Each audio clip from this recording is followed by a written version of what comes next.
এগৰাকী নাৰীৰ সন্মান মৰ্যাদা সতীত্ব হেৰুৱা কথা সাধাৰণ ঘটনা। সাধাৰণ মানে এইবোৰ ঘটিয়ে থাকে আৰু এজাহাৰ বা দিয়ে কি লাভ? তেনেবোৰ মানুহৰ লগত আপুনি কি পাতা কওকচোন? তাতকৈ সুবিধা লওক, সুবিধা পেইচা বুলি ভাবিছে আপুনি মোক?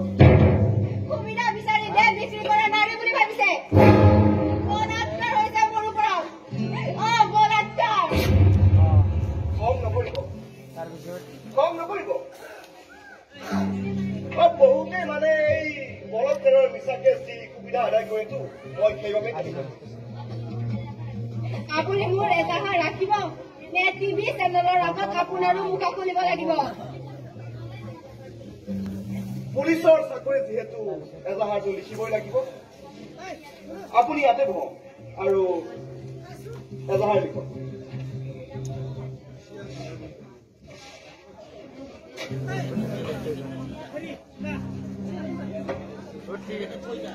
থানাত মহিলা পুলিচ নাই বাবে আপোনাক মেডিকেললৈ নিয়াত অলপ অসুবিধা হ'ব।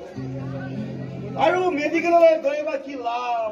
ডাক্তৰে যিটোহে ৰিপৰ্ট দিব আপোনাৰ কোনো কামত আহিব? লিখা হ'লে লিখক, লিখক, সোনকালে লিখক।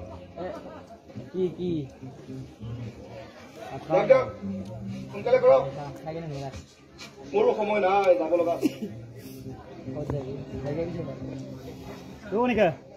কিবা খাবি নেকি? কি নাই কিয়া চলি দি যাব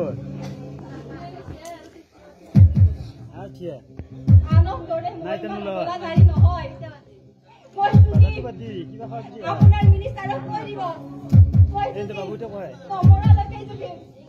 ফাঁচি কাঠত ওলমা বিৰত। ফাঁচি কাঠত ওলমা বিৰত।